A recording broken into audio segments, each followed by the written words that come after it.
Yes. Hello, everyone, and welcome again to another episode of Coffee and Sports in the Morning. I'm your guest host, Mr. William B. Morgan, sitting in for my brother from another mother, Chris. Hopefully, he'll be back with us next week. And I have the master of illusion, the man who knows more about the NBA than I will ever know, my man Mo. And Mo, what's going on, bro? Hey, good morning, Will. Appreciate you being here, partner, and welcome everybody that's joining us. Yes, thank you for everybody in TV land for being out here with us. We do appreciate that. All right, the first thing I did want to go into is the NFL playoffs. As we all know, NFL is king. So I did want to go ahead and talk about that a little bit. And I'm going to start off over in the AFC. Figured this would be a highlighted game. We got the Ravens versus the Bills. Tell me your feelings on that. Who you thinking, who wins, who loses, and why? All right. Well, to me, it's really simple. If Buffalo's going to have a chance to really win this football game, they have to slow down Derrick Henry. They have to slow down Derrick Henry. I'm talking about keep him to around 75 yards if you can do that. Or if it's 90 yards, then it's 90 yards on 28 carries, but you have to control Derrick Henry. If you can't control Derrick Henry, more importantly, if you can't control the line of scrimmage, you can't win the football game. Period. I agree. I agree. It comes down. Josh Allen could play lights out, and I think he will play well. And yet, at the same time, if they can't slow down Derrick Henry, by the way, if you can't slow down Derrick Henry, it also means you can't slow down Lamar Jackson. And that means that play action game is going to be crucial at that point. Exactly, because he's going to stick it in Derrick Henry's belly, pull it out, and they're going to eat you alive with that RPO if you can't slow down Derrick Henry. Not to mention when the play action comes into play, even though they might be without Zay, those tight ends, Likely, Mark Andrews, they're beasts. They both go up and attack the football. The Ravens defense looks more like the Ravens defense from last year than it did the first eight or nine games of this year. Mm-hmm. So again, look, I think Buffalo will be competitive, but I think we're always talking about Josh Allen having to be Superman. I think for him to pull off the win versus that team, he'll have to definitely put that cape on and be Superman. All right, so let me play devil's advocate a little bit. What do you think that the Bills has to establish on offense to win? Do you think they can get anything going with that running game with James Cook and company? I think they do have to run the football. I don't know if James Cook has to run for 100 yards, but I think he has to run it effectively enough to make the Ravens respect the run, right? You have to give Josh Allen something to work on because if everything is just about dropping back and throwing the football, then you become one-dimensional. So, yes, if I'm the Bills, even if we're not getting big chunks of yards, run the football 20, 25 times, keep them honest. James Cook's a really good running back. Maybe he breaks off one.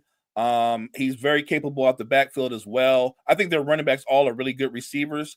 So that might be like their secondary version of the run rather than hand the ball off. Mm. They do a lot of like screens, swing passes, and generate offense that way. I think if you can be methodical, if you're Josh Allen, because sometimes Josh Allen can get impatient and he slings the football downfield where there's nothing there. If he's methodical, I think he keeps the Bills in the football game because you have to be methodical against a team like the Ravens. Let me ask you this: what is your opinion on that Buffalo defense? So they're a unique group, right? We don't think of them as an overpowering defense, but they're very capable. They're very capable. I think they're fast up front. And maybe that might be the plan to clog those rush lanes for Lamar Jackson when he drops back. You definitely need a big game from Von Miller. You need a huge game from your linebackers. Yes. It's funny. Somebody pointed out that Derrick Henry is bigger than all their linebackers, and I laughed, which is true. And I laughed. Yeah, you're not lying. He's better. But he's bigger than a lot of people's linebackers. Yes. So I mean, he's a unique guy. But I do think, look, if you can slow them down, and you can make Lamar more of a drop back passer and less of a dual threat, which is easier said than done, there's a way to stay into the football game.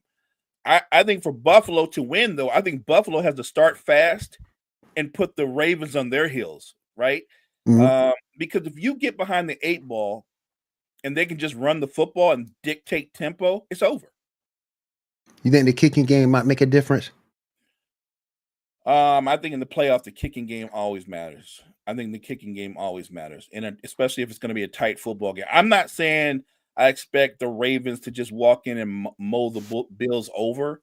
I think that the Bills will be competitive. Look, in the bigger picture, while both Josh Allen and Lamar Jackson have a lot of pressure on them, I feel like Lamar has more pressure. Yes. You know what I mean? I feel like Lamar Yes. has more pressure. And while having Derrick Henry is a huge asset and an advantage, I think the fact that you have Derrick Henry, who just rushed for 1,900 yards, it actually adds more pressure onto you, right? Right. This will be another one of those. This guy had Lamar. He had Derrick Henry, 1,900 yards, and he couldn't get it done.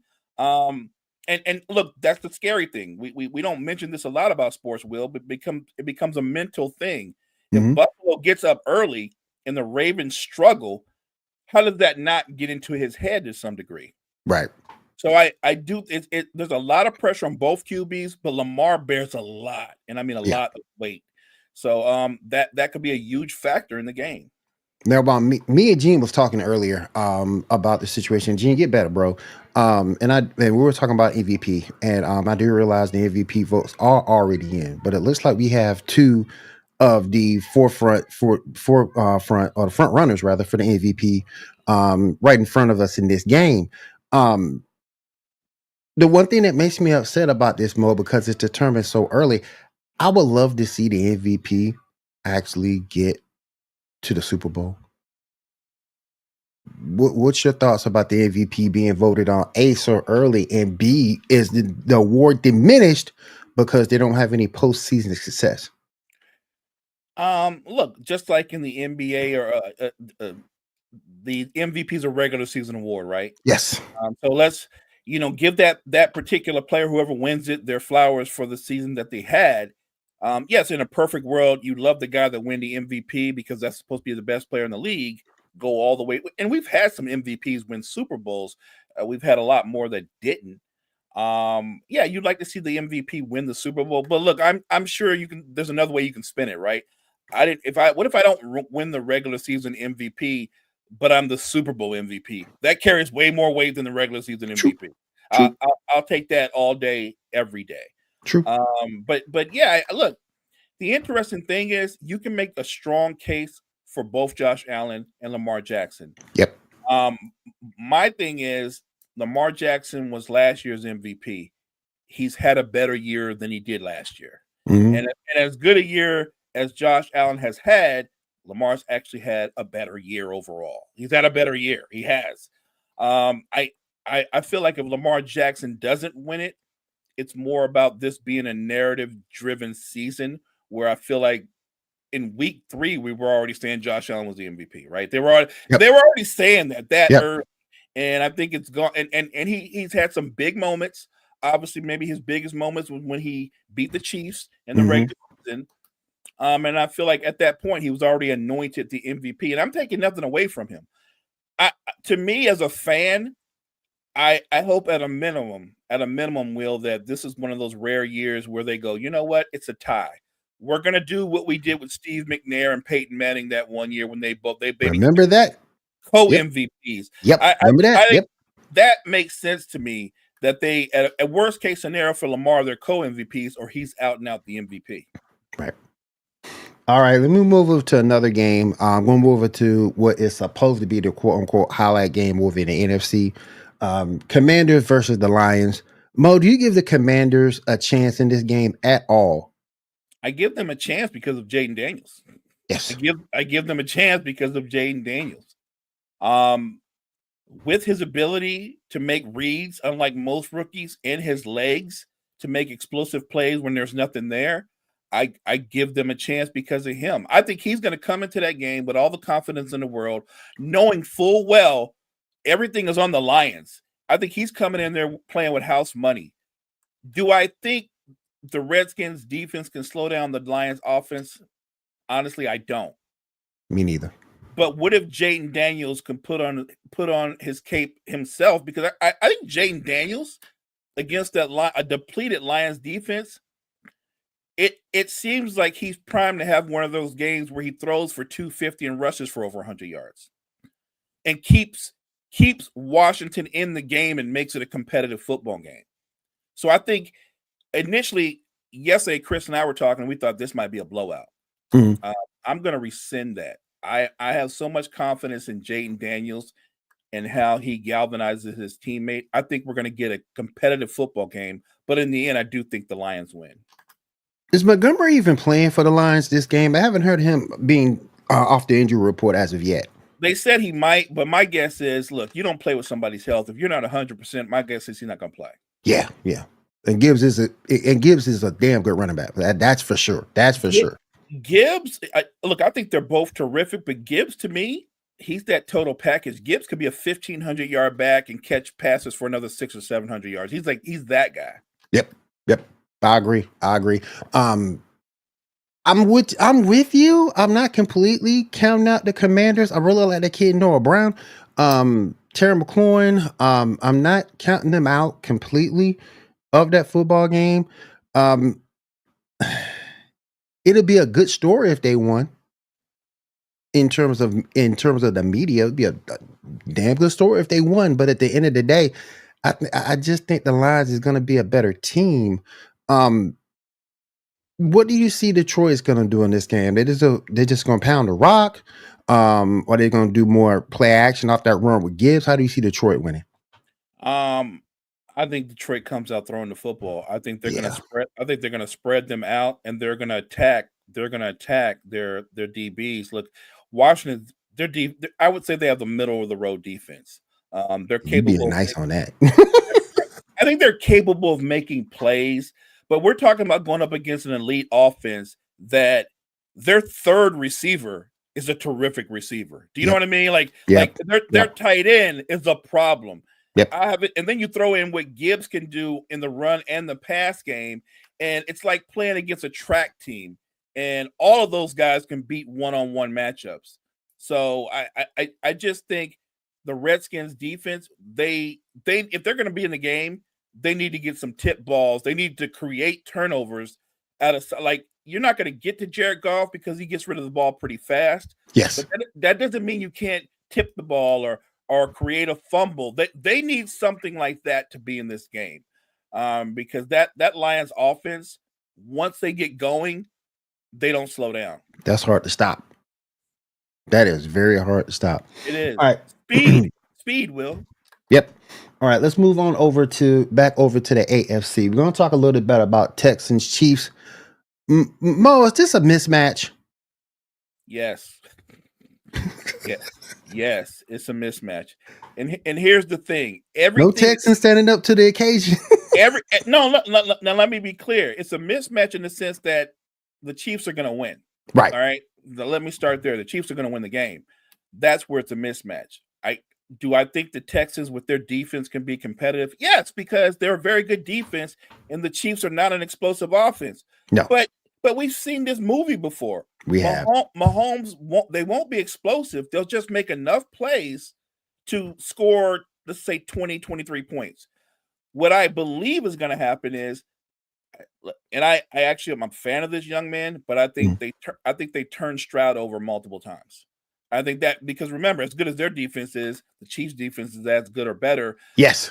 I think the Chiefs' defense, they turn Stroud over, and the Texans get behind the 8 ball. Because if the Texans can't run the football and they make it all about Stroud, that's not a good thing. That's not a good thing. What you know how this works, Will. He was a sensation his rookie year. Yes. They looked at the film. The league adjusted to him, and he still hasn't adjusted to the league adjusting to him. He's still struggling. And you're going up against Patrick Mahomes in Arrowhead Stadium in the postseason. Like, to me, them beating the Chargers the other day, that's your Super Bowl, because I think the season ends on this weekend. I don't see them beating Patrick Mahomes. And that's another thing.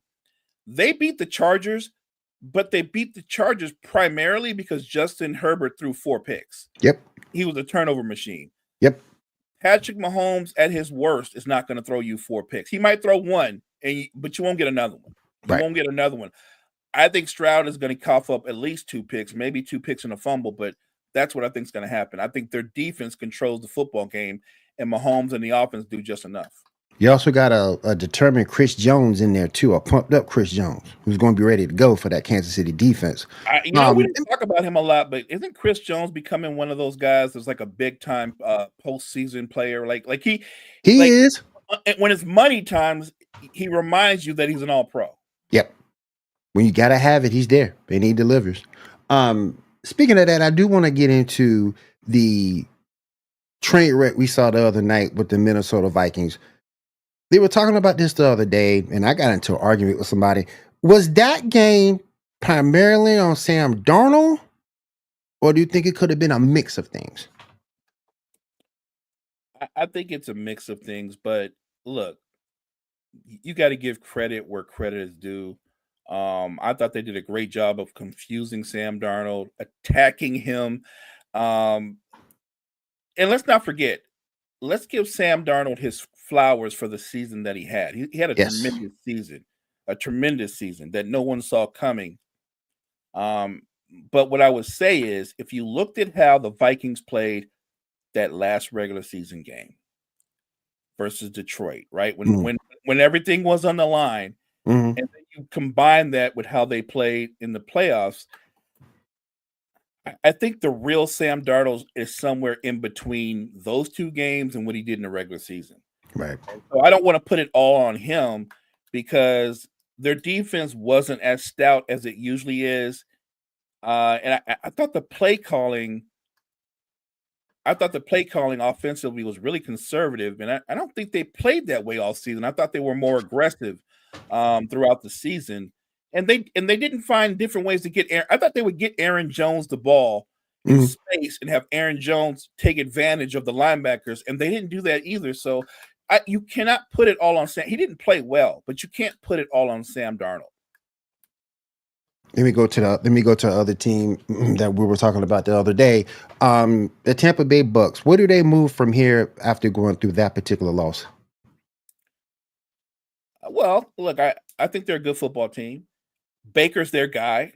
And look, Baker's one of those competitors that you just root for. It's not always pretty with him. No. But he can do something that a lot of quarterbacks can't do. He can throw a pick six and he gets over it. Like he's moved on to the next play. A lot of guys can't do that. I think what they do need to do is you can add some more talent on the defensive side of the football. And because look, you have to give a lot of credit to the job that they did. I feel like defensively, Tampa Bay was opportunistic, but I think that they need more dogs. They need another edge rusher. A pass rusher. Yep. Yeah, they need it, and I think they could use another DB.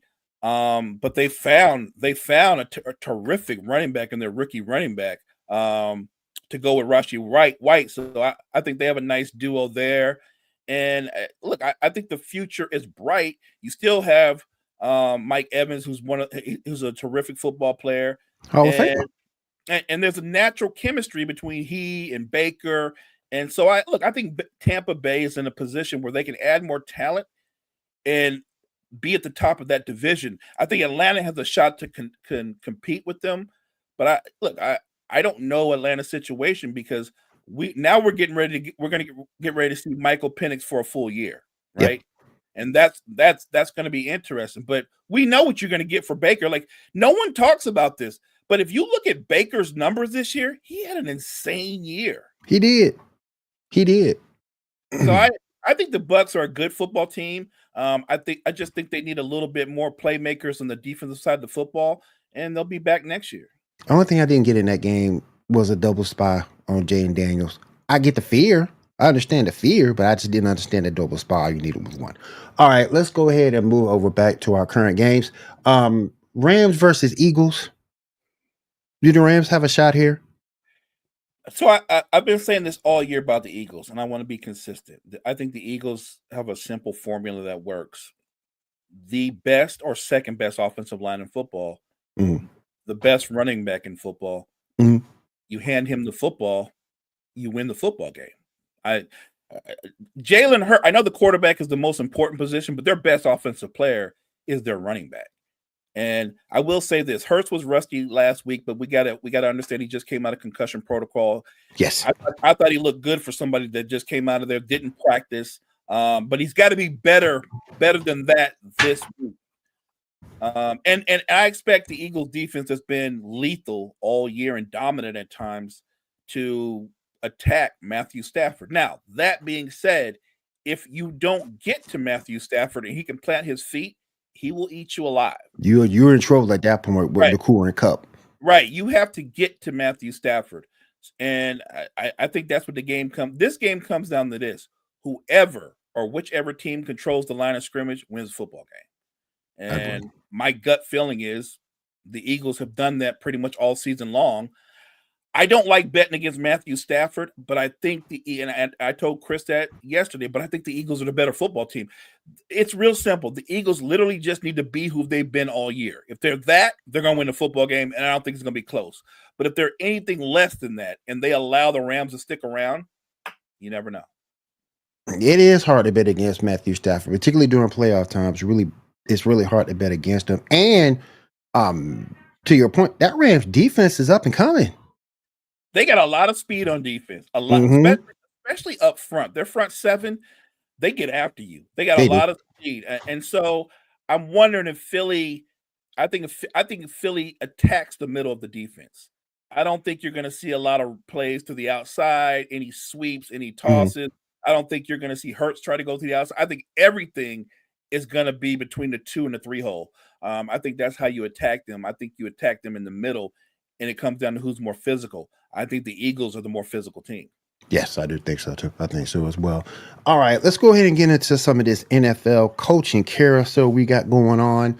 We have Mike Vrabel with the New England Patriots. You happy about that? You like that move? Or you're upset about how they did Gerard Mayo? You shouldn't have put Mayo in that position at all. You should have made him your DC or kept him at your DC or whatever, and then move on from there. He shouldn't have been in that position at all. I get the implication from a team standpoint because it's a good story to have him there. Someone with the team, someone who grew up with the team, that's fine. But if you didn't see him long term, you shouldn't have put him in that position at all. Is my issue. But you do get Vrabel. My issue is, what do you do if he fails? You replace him with another former Patriot.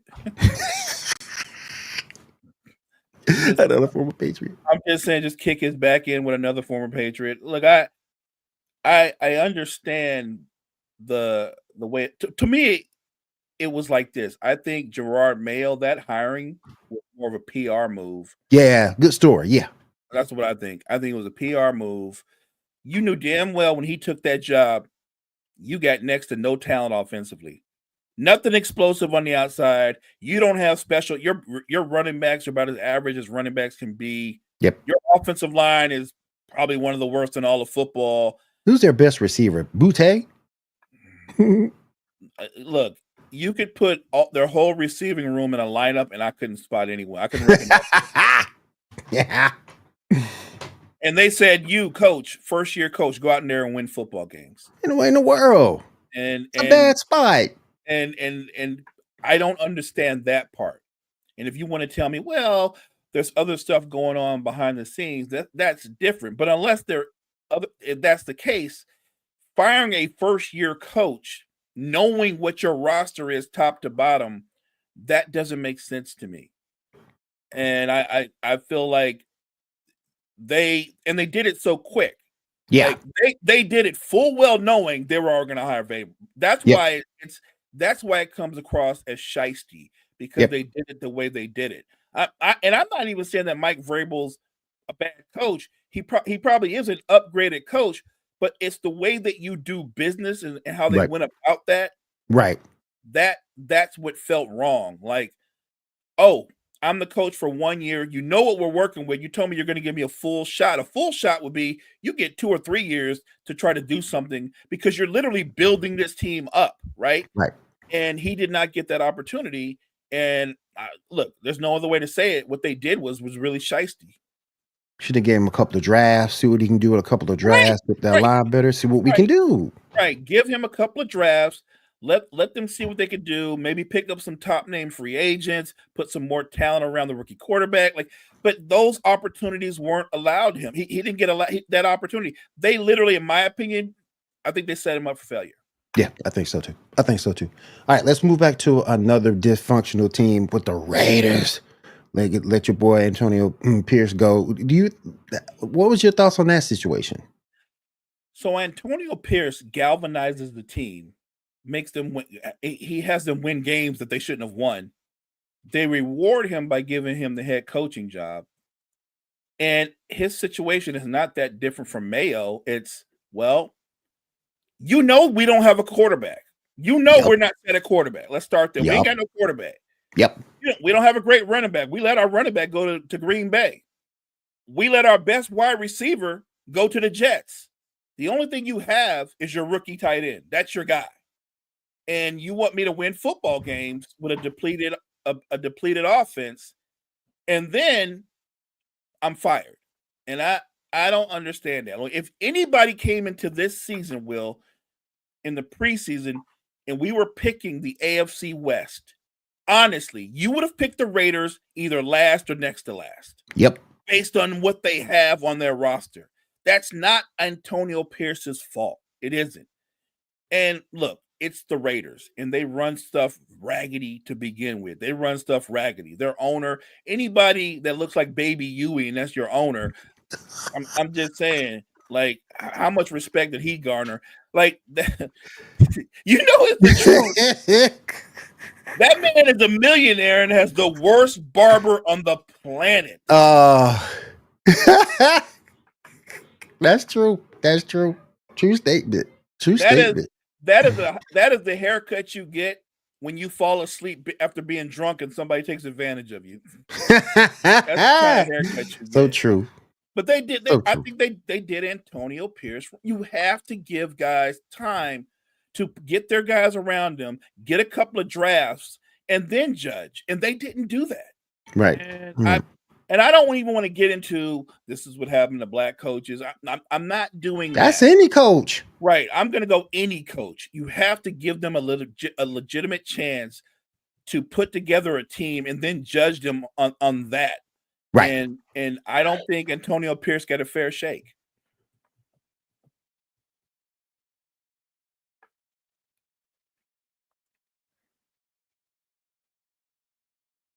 I think in the bigger picture, the Raiders are still a team in a rebuild mode, and getting rid of Antonio Pierce, I don't think that's going to change that situation overnight. He's just a fall guy, right? They needed a fall guy. That's their fall guy. Yeah, I agree with that. I agree with that wholeheartedly. When you're Brock Bowers and Jacoby Myers are your two top threats, and credit to Bowers for understanding this offense and making heads or tails and having a damn good season. He's amazing. It's amazing. Let me move on to another person. This person's a little controversial because I think he should be gone, but you might think different. Judging by his success, Mike Tomlin. That's an interesting one. Do you think he should continue to stay, or do you think he needs to move on? So a lot of people are saying, at least the talk is that the Steelers should move on from Mike Tomlin. I guess they need another voice in the locker room, right? I would say that, again, in this league that is so quarterback driven, they haven't been settled at the quarterback position, not since Ben left, but let's say since Ben's last couple of seasons, because he wasn't good his last couple of seasons. So they haven't been settled at the quarterback position for a long time. Let's start there. And every time we see Mike Tomlin, he gets a team into the playoffs that has no business being in they're not good. That you don't look at them and go, how do we slow down that offense? There's not a lot to slow down. They've got one guy that's an explosive playmaker, but he's kind of a weirdo. He's kind of a young Antonio Brown, and that's not a good thing. He's a weirdo. You're being really nice to George Pickens right now. You know what I'm saying? Like I know in today's media, they're like, man, George Pickens, like he's being real, he's being honest. No, he's being a jerk. He's Yes. being a Yes. jerk, and he's not being a good teammate. He's being a jerk, and you don't need that kind of stuff in your locker room. I think Mike Tomlin is one of the best coaches in football, but if they don't get things settled at quarterback, and you keep having these, 10-7 or 9-8 where you get into the postseason, but you're one and done. At some point, even Mike Tomlin, nobody's above being moved on from. But I feel like he's not the problem in Pittsburgh. I feel like the problem in Pittsburgh is quite simple. On the offensive side of the football, there's not a lot of talent there. And more importantly, you're not settled at quarterback. And as good as their defense is alleged to be, the last 2 times they played the Ravens, they gave up 200 yards rushing, or they gave up 200 yards rushing the time before. The last time they gave up over 300 yards rushing. So the offense isn't great, but the defense didn't do anything special either. The defense ain't helping them out. Right, the defense got mauled over too. So they're struggling overall on both sides of the football. You want to move on from Mike Tomlin? Okay. My only question is, who's coming in that's an upgrade? Who are you bringing in? Who's the upgrade? Because unless you know something I don't know, who's the obvious upgrade? And when you bring that guy in and you guys still have no quarterback and you don't have no explosive players on your offense other than a disgruntled wide receiver, you're going to be the same team that struggles. My only question is, will that coach be able to motivate guys, even though they don't have a lot of talent, into a playoff season? Do you know what I mean? Like, yeah. Every year I go, how did Mike Tomlin do it? Why is this team in the playoffs? Right. They're damn near last in offense. They're middle of the road in defense, and he's got them in the playoffs again. How did he do that? I don't think a lot of coaches can do what he does. If they want to move on from him, go ahead. But you losing Mike Tomlin, that's going to set another franchise up for success. Let me ask you this. If George Pickens can get his head together, do you think he's a number 1 receiver or a number 2? I think he's very, very talented, but I don't think he's a number 1. I think he's a really good number 2. You know how they go, well, he's their best receiver. Right. He's their best receiver. Right. He's their best receiver. It's not like if he went to Detroit, he'd be the number 1 in Detroit. He wouldn't be. You know what I'm saying? No. Or if he went to the Eagles, he'd be the number 1. He wouldn't be. If he went to the Buccaneers, he wouldn't be. Nope. He's a really good receiver, but he's a 2 masquerading as a 1. And what's worse, he's got the attitude of a 1, and he's not a 1. He's a jerk. I agree. I truly wholeheartedly agree. Speaking of jerks, while we're on the subject, Deontay Johnson got released by the Texans. What is going on with him? I have no idea. Look, when DeMeco Ryans and company make a decision like that, I have to believe that these are things that are going on in the locker room, right? Yeah. Because I think DeMeco Ryans is kind of old school like that. He probably talked to him straight up as a man and said, like, look, this guy's got some issues. This guy's got some issues. And they have a young team. He doesn't want that in his locker room, right? He doesn't want that in his locker room. I'm a big DeMeco Ryans fan. If he lets you go and you're a good player or a talented player, it's because he thinks the negative outweighs the positive that you bring to his locker room. And I'm okay with that. I'm thinking it has to be the locker room. Plus, I also think maybe Deontay's lost a step, so to speak, because I still think he has the speed. I still think he can get separation. But I've noticed he's been having issues catching the football when he is out on football field. And you saw with the Ravens, that man wants nothing to do with blocking.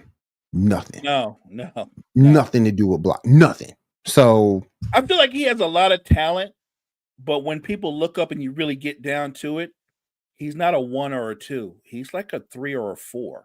Yeah. And if you're like somebody that's replaceable and you've got a bad attitude, I'll move on from you. I feel you on that because you have to do what it takes to keep that locker room in check. Right. You've got a young quarterback. I think that overall that's a young team. D'Amico Ryans is still a young coach. I'm trying to build a certain kind of culture here. I don't need any distraction in my locker room, and I'm not going to have any. All right. I gotta ask this. You know I'm a Nolan Saints fan. I gotta ask this. Me and another topic. Me and Gene touched a little bit on this morning. Um, yeah, I get it. You're looking for a coach. Mickey Loomis isn't the best GM. You're gonna be like 50 million over the cap. But at some point, the one thing that can stop, and I still think Mickey Loomis is the bad GM. I mean, he's up here telling everybody, look beyond the results of what we did. You're 5 and freaking 12. How can we look beyond the results on anything? Um, do you think that Gail Benson needs to step up and just tell Mickey he needs to go? I mean, because the only thing that can stop a bad GM is the owner. And I think Gail Benson needs to step in. Because when you look at Gail, she's primarily the type of GM you want. She isn't like Jerry Jones. She doesn't meddle. She's not in the media. She pays, get you the parts, spends money that you need to have in your roster to win football games. But I really think she needs to step in and get rid of Mickey Loomis. What are you thinking?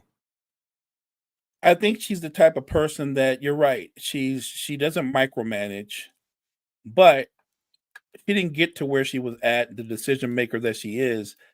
It's hard sometimes to admit you're wrong. She believes in Mickey Loomis, and to a default, I think that would be that makes her wrong, right? Like I think you have to move on from Mickey Loomis. I think he's made a lot of bad decisions in free agencies, in the draft. And look, we could harp all day about what the Saints should or shouldn't do. I think that when you look at the Saints, in my opinion, I think they're unsettled at quarterback as well. Yeah. I'm not a huge Carr fan. I don't get it. I've never gotten it. I don't get it. I think that Carr is, if you want to hammer Kirk Cousins for his flaws, you should hammer Carr because he's a lesser quarterback than Kirk Cousins. Like if you want to hammer Russell Wilson for how he's played at the end of his career, he's played as good as David Carr or as Derek Carr has. Yep. Like think about that for a minute. Russ is at the end, and people talking about this is it. This might be his.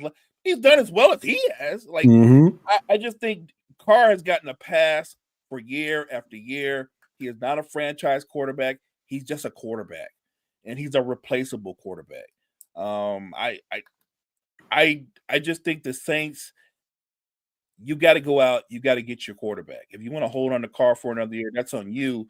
But I'm with you. It starts with getting rid of that GM, getting rid of the GM, and bringing in a new, more competent, more aggressive staff. To me, would be a first big step for the Saints. You can't improve personnel till you go out and get a really good personnel guy, and they don't have that right now. No, they don't. Derek Carr he's a Jag. He's a Jag. He's just another guy. He really is. He always has been. He's been a Jag that's had a couple of moments, and it made people think, well, he's unique. He's a franchise player, and really, no, he's no better than Geno. Whatever you think of Geno Smith, Geno's as good, if not better than Carr. Yep. And it's proven to be a little bit more durable too. Let me go back to the NFL coaches real quick. It just got brought to my attention. Deion Sanders, coach of the Cowboys. Really? Are we gonna see that, Mo? I don't see how that could ever happen because Jerry Jones is a control freak. Yep. You can't be a control freak and bring in such a free thinking person as Deion Sanders, because what you're not going to do is control Deion Sanders. If you try to control Deion Sanders, the very first press conference Deion Sanders has is going to be about how you're trying to control him and how you're not going to do that. And you don't want that. I'm just saying, I love Deion. I'm not saying Deion wouldn't do a great job. I think that he and Jerry are like water and oil, like that. I don't see how that would work. I don't see how it works. I don't see how that would work at all. Like Jerry would have to do something that he hasn't done over 30 years. Just be the owner, sign the checks, and stay the hell out the way. And he doesn't know how to do that. He's not capable of doing that. I like how when they brought it up to Deion Sanders, he kept using the word, and we were talking about this the other day. He kept saying, "That's intriguing. That's interesting." How much he loved Jerry. He said all the right things, and we were like, well, he didn't say no, but he also didn't say yes. Right. He also didn't say yes. I don't think Deion. I feel like Deion's smart enough to know if I take that job in about a year or so, Jerry and I won't be friends anymore. I agree wholeheartedly with that. All right, let's move over to the NBA a little bit. I want to get your thoughts about this whole fiasco with Jimmy Butler. Jimmy Butler, as the what's the saying go? FAFO.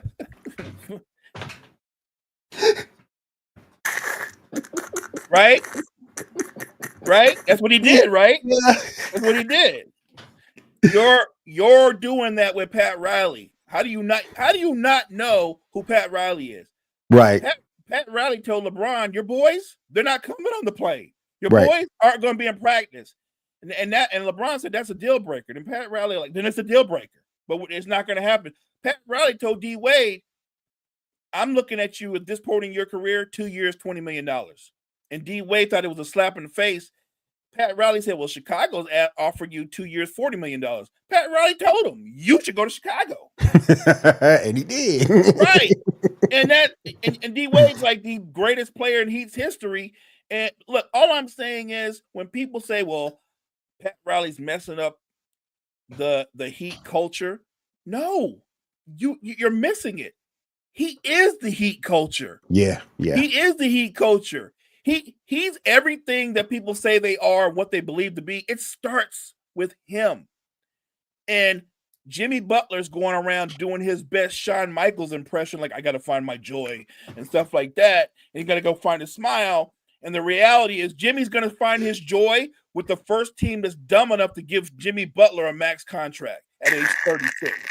Then he'll find all kind of joy. That's the problem. He said, I got to find my joy. That would be my concern. Because Jimmy's what, 34, going to be 35? No, he's going to be 36. Okay. And let's go another way. He's going to be 36. But his body probably seems like it's about 38. You know what I mean? Like, he's not a young 35. Like, he's got a lot of wear and tear in his body.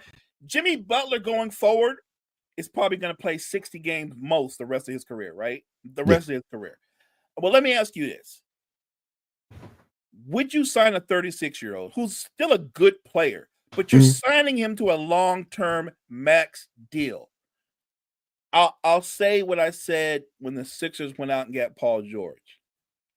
If you're able to win one title with Paul George, even though I think you overpaid him, if you're able to win one title, it's worth it. You won the one title.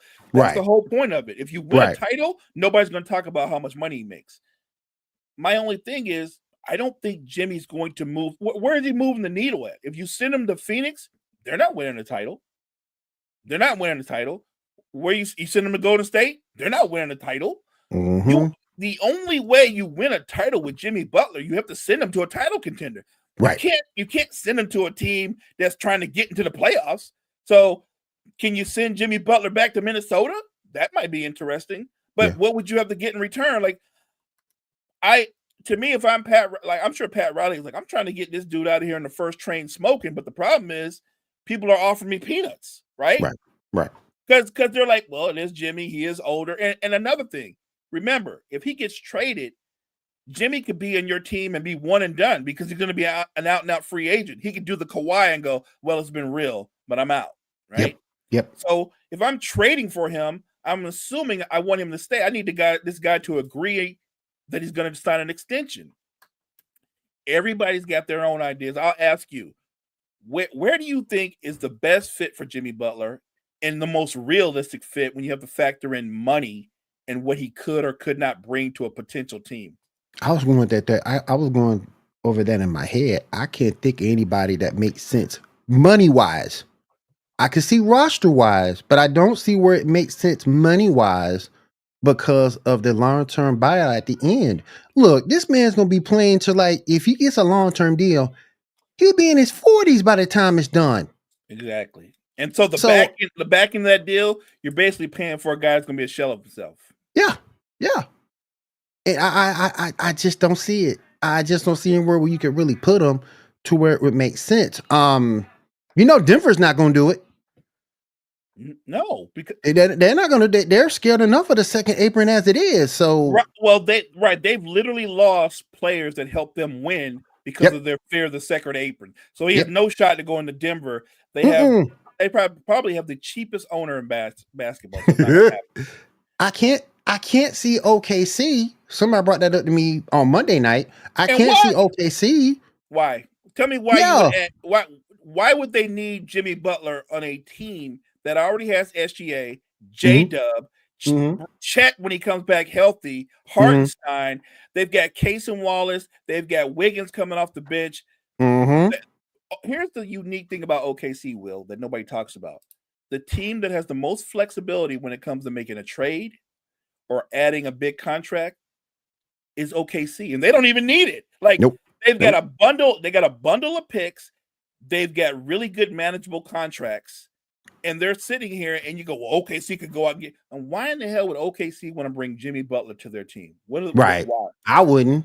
For what reason? Right. What is the benefit?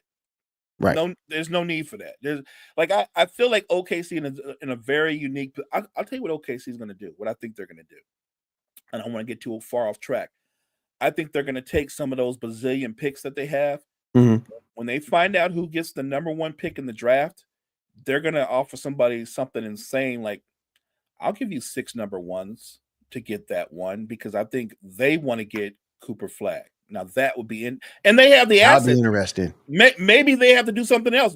If you think Cooper Flag is truly transcendent, would you trade 4 number ones and J-Dub to get the rights to get Cooper Flag? I would.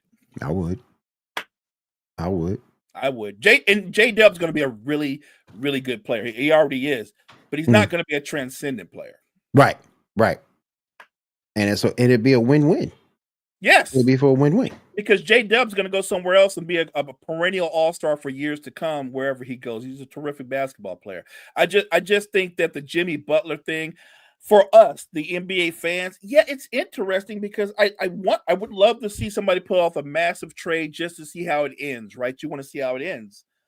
But Pat Riley is the kind of guy that if he can't get a good deal, he'd rather have no deal. You know what I mean? Like, I think Pat Riley's like, I'd rather just let you go into free agency and lose you outright than take back contracts that I don't want. Plus, if you look at Pat Riley's history, he's already shown you he's one of the pettiest people ever. Oh yeah, look, ever. Still to this day, my favorite Pat Riley moment is the press conference after they lost in the finals to the Spurs when he knew what LeBron was going to do. So ahead of time, what did Pat Riley do? He sits down and goes, when you lose, you don't just run, you don't leave. Like, I was like, I love Pat Riley. I love everything about Pat Riley. And just remember, it is Pat Riley. If Jimmy Butler bolts, what they will have that they haven't had in a long time, they'll have cap space. Yes. And I think Pat Riley would rather have cap space than take on a bad contract. Pat Riley with cap space will go out and get another star. I agree. What's your thoughts on the NBA season thus far? We're almost to the halfway point. What's your thoughts on the NBA season thus far? I've enjoyed it. I know people complain about the 3-point. And look, when you play in this era, are there going to be games where it looks really ugly? Because there'll be games where both teams are going to miss 43s. And so you're seeing it clang off the rim from time to time.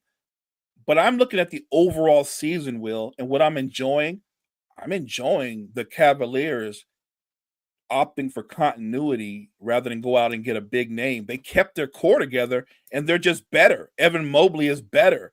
Donovan Mitchell gave up some of the responsibility to Darius Garland, and they're better for it. I'm enjoying the Celtics that even though, they're the champs and they're the hunted now, they're still playing terrific basketball and they're built. Some teams are built for the regular season. Boston's built for the postseason. When they get healthy and they're 100%, Boston is still the team to beat. But I'm enjoying watching what Cleveland do. New York's interesting, but I don't think New York is a title contender. I think they're a playoff contender. Same for Indiana. I think Milwaukee might be able to surprise some people. I've enjoyed watching Detroit, Will, honestly. Watching the maturation of Cade. Cade is a beast. Cade Cunningham's the truth. I think Cade Cunningham is one of the top 5 point guards in basketball right now. Right now. And before the season, I said Cade had one mission this year. Never mind trying to be a playoff team. I said, bring some respectability back to your franchise because this was a team last year, Will, that won 14 games. I believe the Pistons they're at 19 or 20 wins right now. 21 and 19. Right. So mission accomplished. He's brought them back and then some. They actually have a chance to make the postseason. And he's galvanizing that young core around him, and he makes everybody else better. So I love watching the Pistons. OKC's entertaining. Look at the Spurs. I'm about to bring them up. Yep. I think they have a shot to make the play-in. I'm just saying, there's a lot to love about the NBA right now. So when people want to shine a light on the negative, I'm not going to buy into that. Are there some bad basketball at times? Sure. But there's some terrific basketball too if you're watching it, if you're paying attention. Did the Oklahoma City Cleveland game disappoint anybody? It didn't disappoint me. It didn't disappoint me. It was everything that I thought it would be. It felt like a playoff game. Those kind of matchups, that's what they're supposed to be like. So I'm enjoying. Now look, as a Laker fan, I'm not enjoying it that much. I'm about to ask you about the Lakers. Yes, I'm enjoying the overall season. And by the way, we're talking about MVP. Yes, SGA should be right there with Joker, Giannis, the usual characters. But I think you've got to show Jason Tatum a little bit more respect. How do you not show Jason Tatum some more? Look at his numbers. Why isn't he an MVP? I don't understand that. I get it. Jason Tatum's one of those superstars, Will, that we keep going, we want more or we need more from him. But his numbers, his team's success, especially since they're the defending champs and they're the hunted. Yes. Why isn't he getting more love for MVP? I'm not saying he has to win it, but he's not even being mentioned with those other guys, and I think that's wrong. But I've enjoyed the season. Look, I know how you are about Russ. I love the resurrection of Russell Westbrook. Is Russ not balling out for Denver? Russ is balling. He is. Come on, say idiot, Brandon. Kyle, don't get me started. Don't get me started. Man. If you've seen Brandon Jennings, you know that he's also surrounded by other idiots. It doesn't end with him. It doesn't end with him. McCants is an even bigger idiot than he is. Yeah. Like Gilbert Arenas is a smart guy, but he says a lot of dumb stuff. Yeah, definitely some bad takes. I do want to ask you about two teams over in the West. Are you shocked where the Houston Rockets are right now? I shouldn't be because they're one of the deepest teams in the league. They're one of the most athletic teams in the league.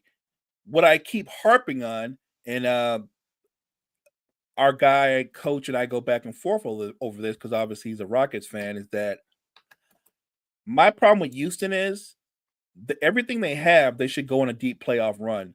But then you look at two of their three leading scorers.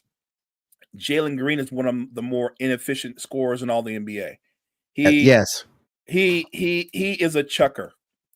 When one of your leading scorers shoots around 40% from the field and about 32 from three, and then the other one shoots under 40% from the field and about 31 from three, it's amazing to me that you have the record that you have, but they have the record that they have, Will, because they have dogs on defense. They do. They beat you on the boards, and they beat you with the 50-50 balls, and they beat you with their physicality on defense. Because offensively, they're just not that impressive. Even if you throw in what Şengün does, I think Şengün's a talented center, but there are a lot of times where he just disappears. I actually think the guy that Houston needs. A lot of people keep saying Jimmy Butler, and I'm like, I don't know. I actually think it's the guy that's on your team. I think they could use Zach LaVine. They can have him. They can have him. And I knew you would say that willingly. Heck yeah, they can have him. But I'm just saying, a guy like Zach LaVine put in that on that team, and even though he'd be there, he wouldn't be considered the number one option. But your number, let's call him the number 3 option. Your number 3 option would have shooting splits that are like 48 from the field, 45 from 3, and 80 something from the free throw line. Like Zach LaVine is the kind of efficient scorer Houston desperately needs. Put a trade together for me. We give you Zach LaVine. What we get back from Houston? Well, I can already tell you certain names. They're not going to give up Thompson. They're not giving up Thompson. They're not giving up Eason. Maybe you get some picks and you can get Van Fleet. You know what though? I'll take that. Pick for the future, because you're gonna need them eventually. Because you know Vooch's gonna be gone, right? And you get a talent back that doesn't carry a big contract like LaVine's. I'll take that. And he would give you. You're gonna have a young team, right? Yep. I think Van Fleet's 30. It would give you not an older veteran, but it would give you a veteran to galvanize your bench, right? You need somebody in that locker room that remember, he's a champion, he's a former All-Star. He has value. I think if the Rockets put together, let's say, they probably would give you maybe a one Van Fleet, maybe a couple 2s with that, something in that kind of package, right? I'll take that all day. If it gets rid of Zach, bye. See, I know, I knew you would say that. Bye. Nah, I know, I get it. I knew you would say that, and I know why you said that. You're a Bulls fan. I 100%. Look, it's not that Zach LaVine is not a good player. It's not that he's the problem in Chicago. The problem is he's not part of the solution. No, he's not. So he's not but somebody. But I think in a lesser role, not a lesser role, but let's say as a second or third option on that team with the way they get after it, I think he'd be terrific. Yeah. And it allows him to be a little bit more offensive too in that particular scheme. Yeah, in that particular scheme. Yeah, because he doesn't compete that well defensively. Guys like Eason and Thompson, Dylan Brooks, they would have his back. They would cover his ground. You know what I'm saying? Like, then you got a coach like Coach Udoka. I think that's exactly what Zach LaVine needs at this stage of his career. That'd be so beautiful to happen. I doubt it, but it'd be so beautiful to happen. So beautiful. All right, you guys, we are down to our last minute or so in the show. We will be back tomorrow. Same team, myself and Mo, for tomorrow's show. But Mo, go ahead and take us on out, man. Thank you guys so much for joining us. Make sure you check out all the great content we have at Wire to Wire Network. Wire to Wire Network, we appreciate you. All right, you guys, that's going to do it here. Real quick, I do want to say my boy Gene is out and sick. I wish for my boy to get better. Get better, man. Get better. I know it's no joke when you're going through that cold, so get better, bro. And that's going to do it for us here. Coffee and Sports in the Morning. We'll see you guys tomorrow. Everyone take care.